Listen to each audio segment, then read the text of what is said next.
Hey everyone, it's BigSmoons with a Platinum Review, where I talk about the games that I have the Platinum Trophy or 100% on and what it took to get there. I also review the games based on the amount of fun I had.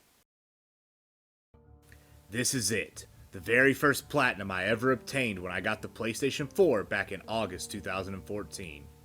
I had come from the Xbox 360, where I had always shot for 1,000 gamer score on the games I played. I had never played an Infamous game before this one. Time to strap into the shoes of Delson, years after the original games. Let's get started.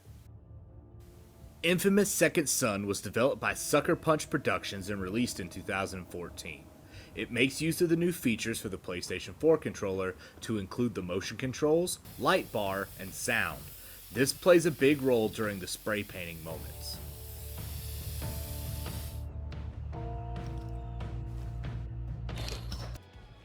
Infamous Second Son takes place 7 years after the end of Infamous 2. Fans of the channel will know that I didn't own a PlayStation 3, and as such, I never had the opportunity to play the original games. Thanks to PlayStation Now, I have been able to try out the original games, and I had a blast playing as Cole. But we aren't here to talk about him. We're here to talk about Delson Rowe, a 24-year-old Native American who specializes in graffiti and getting into trouble. The game kicks off with Delson tagging a billboard and getting into an argument with the sheriff, who happens to be his brother. A prison bus crashes and superpowered humans called conduits escape.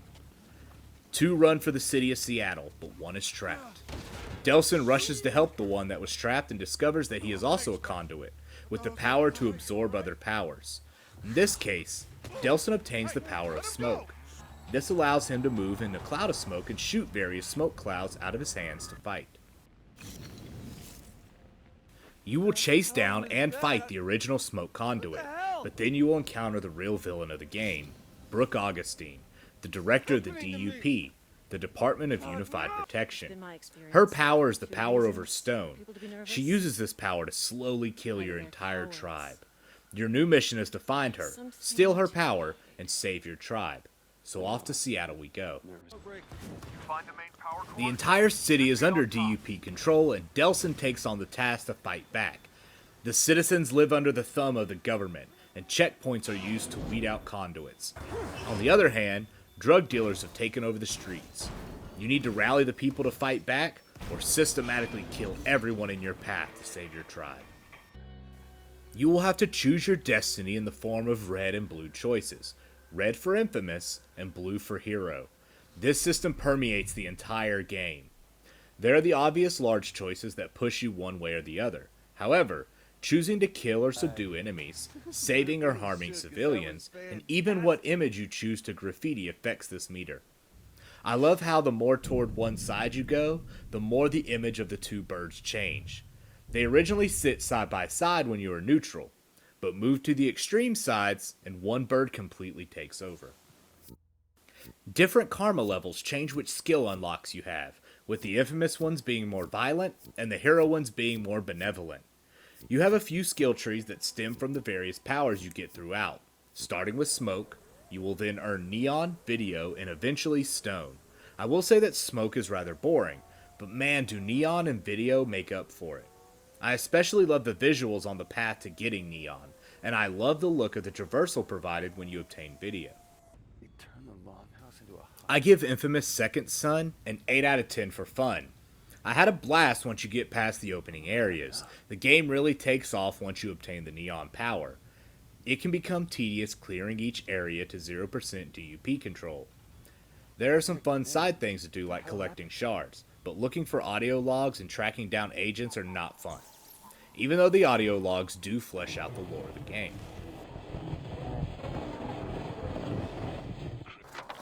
The game feels like a showcase of the PlayStation 4 controller's new features. The light bar changes throughout and switches to the paint color you're using while doing graffiti. You have to turn the controller sideways and shake it to emulate the spray can. The sounds come out of the controller if you don't have headphones on. Let's talk trophies. There are 48 trophies in total, and let's go ahead and get this out of the way.